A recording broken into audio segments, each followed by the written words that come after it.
post them right up here. Okay? If you did not find a problem like yours, let's post them right here. Okay?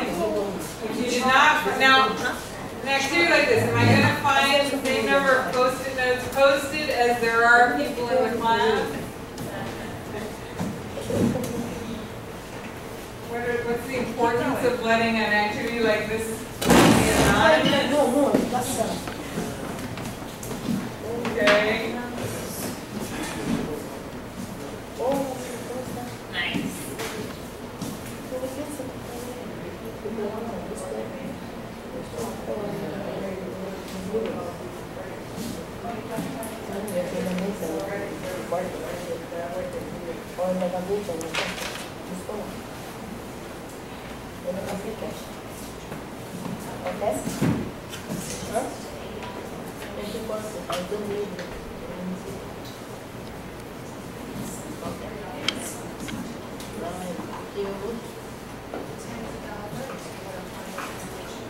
Okay, so give yourself another minute or 30 seconds. Okay, so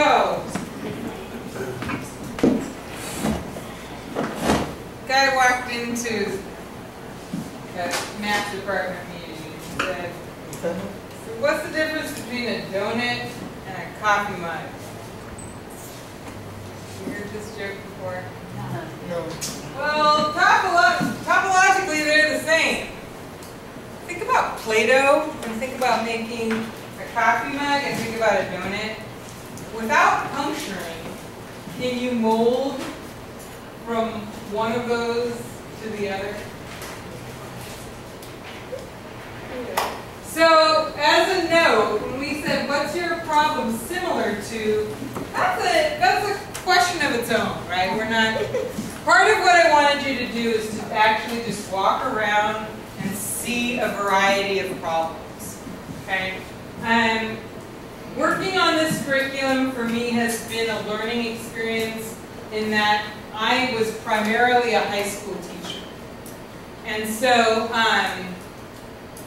while I taught some kinds of pre-algebras at times, my contents were usually all kind of high school topics. And for proportional reasoning, what does it get categorized as by pre and post Common Core curriculum? It gets categorized as middle school topics, right? So, one thing that I think that I hope you might find in this is that there are actually there are things that are new for, I think, us who have been at the college, at the high school level on this, okay?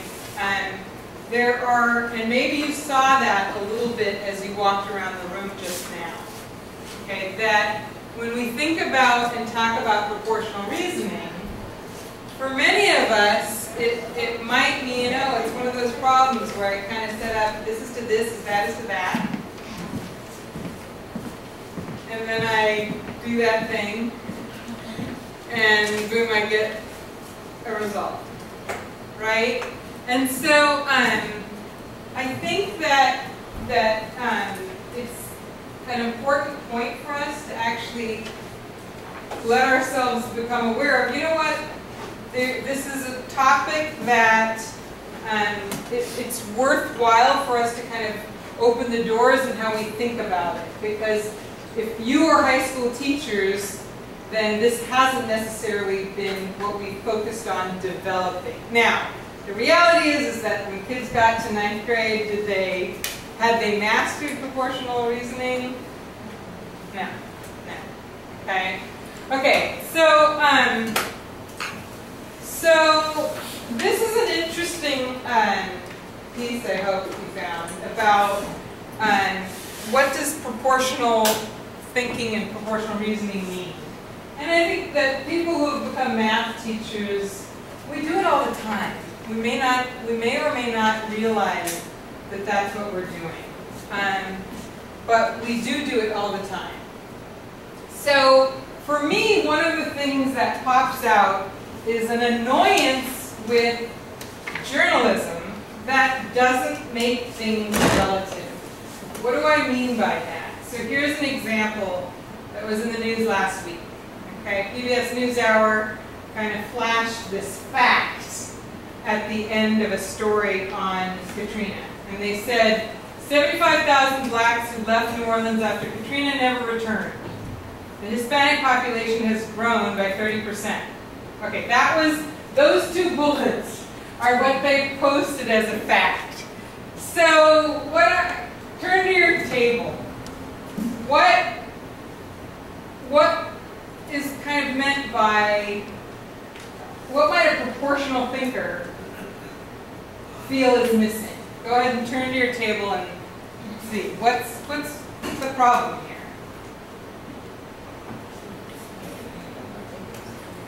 In terms of numbers, and 30% of what? 30% Right. So what 75% that's what it says. I need to learn statistics. As you need to still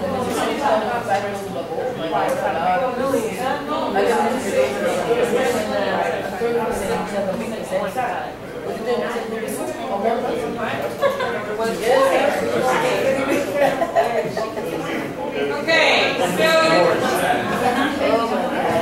so first of all, how many of you might, or is this something that you feel like you get frustrated by in news at times? How many people feel like that? All of us, because we have to be math teachers. And so, it's really an interesting question to me as, well, okay, what about those college graduates that actually just never got hold of proportional reasoning as something other than this algorithm I do and they give me this kind of math problem? Are they just not frustrated by that? I have a lot of respect for Gwen Eiffel and Judy Woodruff and whatever, CBS NewsHour. But that's why I'm like, I can't believe you guys are doing this to me. Okay, so what am I frustrated by? Okay, what might you be frustrated by? Yeah. There's no reference point, really. So, like, say that original Hispanic population was 10 people. Right. 30%, not a big deal. Not a big influx. So if you don't know that, those numbers really don't mean much.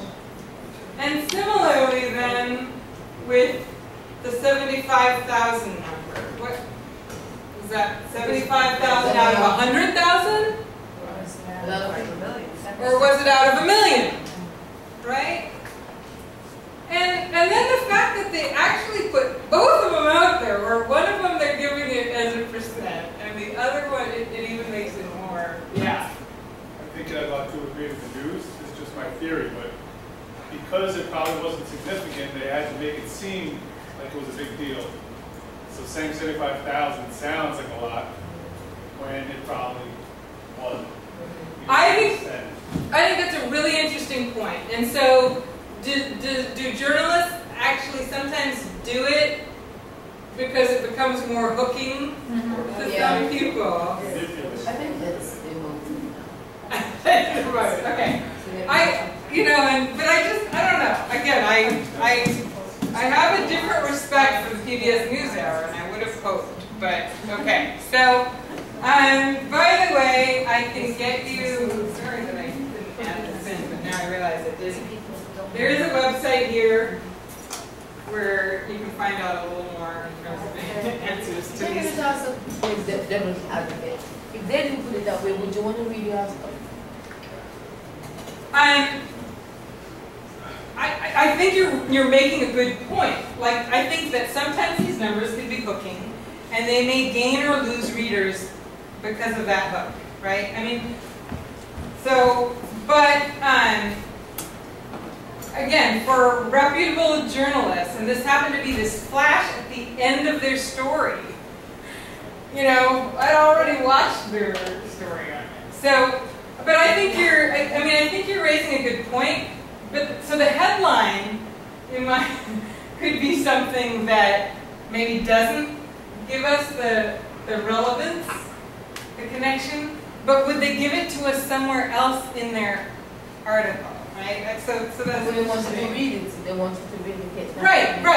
Sometimes it's not even what it is about. But sometimes they're still not giving it to us, right? So that's a good. Other comments? I'm just saying that again. I'm going to report the idea that it may be the purpose because I'm Hispanic and I said, wow, seriously?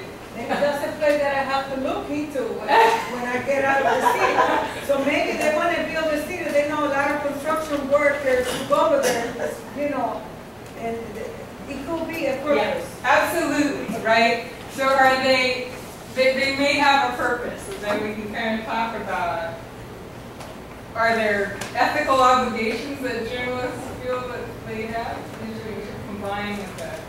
It'd be an interesting question to pursue further, right? Maybe with journalists, and I'm not sure what the response would be.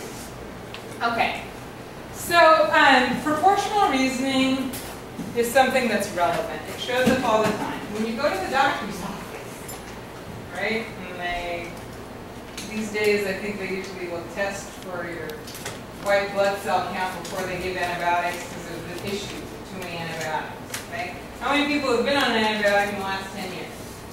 Okay, this is relevant to us, right? What does it mean when we talk about high white blood cell count, okay? Here, maybe not, I don't know. Maybe we trust our doctor, I don't know. But it hits us in a lot of places. It hits us in the news all the time. Okay, it's estimated that more than half of the adult population cannot read in proportion. Okay, now, I know that one thought that came to my mind, so what percentage of the population are high school graduates and what percent are college graduates? Might be interesting to kind of be able to add time there. Okay? So what might be examples of where you dealt with proportional reasoning? Well, it's deciding between a tall and a grande, and then deciding how many seconds to hold the sugar as I poured it into my cup. Is that proportional reasoning? Right? Okay. Turn to your table and can you find some example where you might have been thinking about where proportional reasoning was connected to something in life for you. Go ahead. Turn to your table. What do you get?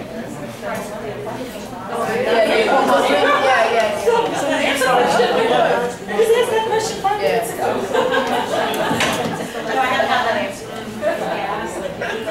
So it's pretty bad, you want to know.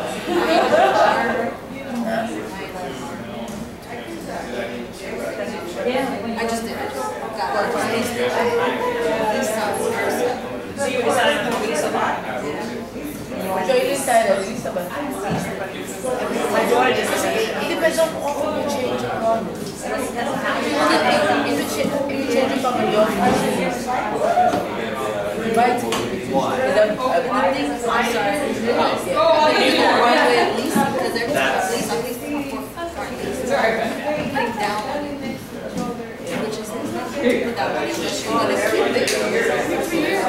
Because I've been doing automatic a year. If you're keeping it for 3 years, That's the one that I saw. and that's a big thing that we have to, and it's so funny, I've never seen it with my daughter. Showing how the difference between Lisa and Okay, so let's decide at your table what might be one example to share. Okay, decide at your table at one example to share. Okay, of something where the proportional reasoning affected you.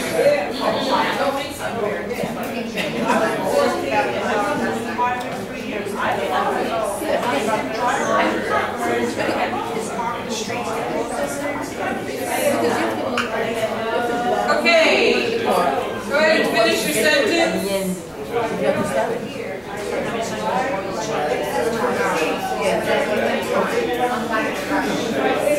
Okay, go ahead and finish your sentence, please.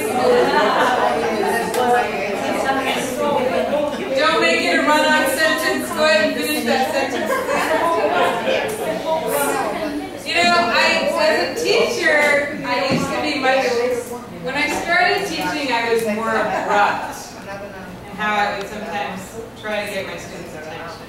And I eventually merged into kind of giving them either 30 seconds or something about finishing their sentence. And you know, I did find that working, although sometimes better than others. And then there's my son who was playing with a toy, right? And I had said to him, okay, you got 2 more minutes with that. We actually set a timer. And then his dad came by and was like, okay, that's it. You're going to take it. Took it away. 4-year-old went into massive tears. And he probably had 30 seconds left. Like, you know, it was an interesting conversation. He was just upset because he knew that he was supposed to have this much time left. And so it's an interesting question about how do we get our students' attention when we're trying to bring it back. Okay, what are strategies for that? Anybody want to share on that? So I saw a hand. I want to talk to my group members to see if they have better ideas than me. Oh, okay. Better ideas on? On quieting down the class and stuff. Okay, let's hear a few then right now. Because this is a... Anybody share some strategies? I Yeah. just wanted to check in. Put in a little bit what you said about the kid. Did he have an input in setting the time that he should stop playing with his toy? I didn't actually give him an input. It was like 2 minutes. My son and daughter both wanted to kind of back and forth with this little toy. And you said 4 minutes to play with the toy. I said 2 minutes, you know, okay, you're going to get 2 minutes more. He didn't get it, Trace, on Well, let me ask you, if he had a choice, don't you think that his reaction at the end would be better? It might have been. But again, he was actually okay with my 2-minute thing. He was mad that his dad just grabbed it away immediately. Maybe if he had given the kid a Often little more time to decide. Usually we're in different roles, and I'm the one who actually grabs it away. Oh. My husband's a little kinder. Okay, but how do you get your kids' attention? Yeah. No, I was just thinking about the same situation in terms of proportion. I thought that your son didn't have an idea of proportion because he was crying so much for the 2 minutes. It wasn't that much, right? Maybe by the 2 minutes, by the time that he played, it wasn't that much. Good point. Right? So when do kids actually start to develop a little bit of, it wasn't that big a deal. All I just lost was right thing. Okay? How do you get your kids' attention? Strategies. What are strategies you can share? Let's just spend 2 minutes on this. Who has something? How do you do it? Okay? That's how he does it. And he's got a nice, kind of loud clap. Yeah. So there's a countdown. A countdown. 5, 4, and then they catch on. A countdown. Yep. Can use the light. Yeah, that was Clicking the light. Yeah? What I started doing, which kind of caught their attention, was doing irregular countdown, like 10, 7, 5, 2, 0. And they would kind of laugh, and then they would focus their minds back. That's kind of funny, because hey, that wasn't fair. You skip 10 So they said, it would be different each time, and then they get the point. Right. I usually have a timer counting down, and then it makes an alarm when it gets to 0. And they kind of know, okay, we're getting back to that. It's on the dot. Okay? Some people do the hand. Some teachers will do the hand raise, and then once you see me raise, then you're supposed to raise your hand and be quiet, and then so not only then you're getting other people's attention as well. There's interesting things to think about in terms of what's appropriate and working for the 13, 14, 15-year-olds versus what's working for the 18 and 17, 18-year-old. Right? So, okay.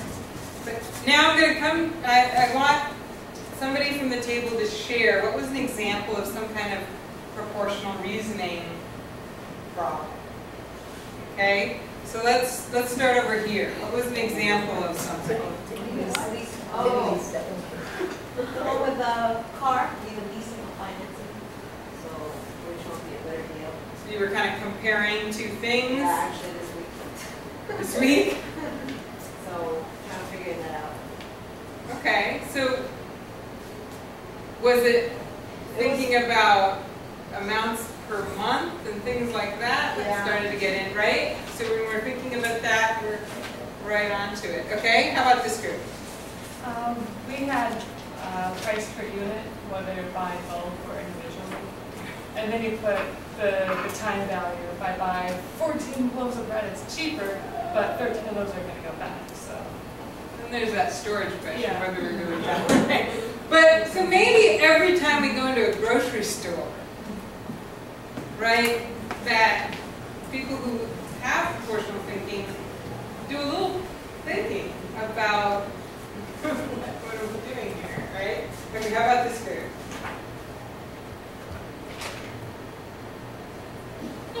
Example?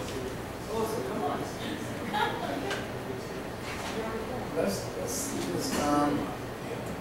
You have a picture, right? And you have a frame. That's how you're going to compare the dimensions. Okay. This is how can we get the picture into the How does it get into the proportional reasoning? Is it yes. The size of frame versus the size. inside? Okay, and this group? I don't think we came up with something. Meaning, go ahead. Is it worth driving to New Jersey for cheaper gas? Okay. New York City. Good problem. Okay. And this table? If you're looking something, if you're looking at a recipe, a little bit more than what the recipe tells you, Right? Okay. So, question. yes. Software business. So this morning while coming here, I noticed that many people, while going to the subway, the E-train, a lot of people were, populated in the first 2 cars. A lot of people were waiting here versus, this big 4th, 5th. Is that proportional?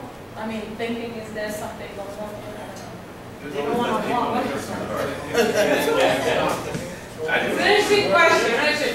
You have a comment on that? Okay, so OMG. The Strapagers campaign puts out a report every year saying what the chance of you finding a seat on any given line is. So I know off the top of my head that your chance of finding a seat on the 4 train is 25%. So 1 out of 4 times you get on that 4 train, you will find a seat. That means 3 out of 4 times you will not find a seat on the 4 train. So that's proportional thinking. So that's a part now. Marks that you take, like to I don't know the different cars. Right. I'm just the train in general. So that might have, they may be averaging it, and there may be some differences that don't get included about which car. Somebody's setting it somewhere. Yes? And we'll shift to the next after this one. But I'm saying it's not the proportional. It's probably one of the reasons why there are more people on the first tourist cars, because the last stop of the E-train, the exit is right there. So a lot of people take the instead of the other. That's right. They just walk out straight to the exit. But I would argue that regardless, if they all together, they still have a sense of proportion, because if not, people will be fighting constantly there. The proportion to the other person, even when they're standing, there's that kind of respect, The space. Yeah, how far are you next to the person, or how much space can you expect where you look? The density of people on a So train. there's a lot of New Yorkers have the more proportion than anybody. Okay. Okay, and this will be our last one before we move on. Leave the subway. This gave me a great idea to take that one step farther. I'm from Oregon, so how much space would people in Oregon have around them? A lot more than people in New York. It would be comfortable like being right next to something. So proportion to where you are geographically, personal space. Absolutely. Right. Okay, so now let's go to a very simple proportional reasoning problem. Okay? And so consider a short piece of rope that is 10 inches long and a longer blue piece of rope that is 25 inches long. Okay, so what's a question that would involve just additive comparison? And what would be a question that would involve multiplicative comparison, which would be proportional reasoning? So what would you say? What might be the question that would be additive? Yeah, what do you think? How much, out of the total amount of rope that you have, how much is blue? How much is what? Blue. How much is blue? For example. So what would that be? That would be how much is blue out of all of the rope you have. So what are you thinking about for that? Are you thinking about 25 inches out of 35? Yes. So that would actually be getting into, so is that additive? Well, I added. You added, right. Okay. And then you had to do some other things. Right. So let's let that hang, because that's an interesting question, right? What fraction of it? What fraction of your total? Is that? When I said fraction, did that mean that's look at it? Okay, that's interesting. What else? What would be some other questions here? I would say perimeter. I said, what would the perimeter of the frame that, if I use the entire 10 inches and 25 inches to go around? Okay, so now you're getting into a nicer complex. I actually want us to kind of think really simply. So let me put this in terms of my 2-year-old and 4-year-old. Okay? So the 2-year-old has the 10 inches and the 4-year-old has the 25 inches. What might be the question? Where do you think? Like something like how many more green pieces do I need to equal the blue? Yeah, how many more inches of green would I need to get to your blue? That would be one way. Yeah. Or mine is 15 longer than yours, right? That could be what might be called, right? So I'm really kind of at a very simple level, rather. Okay. Now, multiplicative comparisons here. Again, let's think in terms of of 2 kids. One of them has the 10-inch and one of them has the 25-inch. What are we thinking about when we talk about multiplicative? Yeah. What percent of the blue piece of rope is the green piece? Yeah, well, it could be that we might say something like that. What percent? What else might we say? No. That's right. I just 2 kids.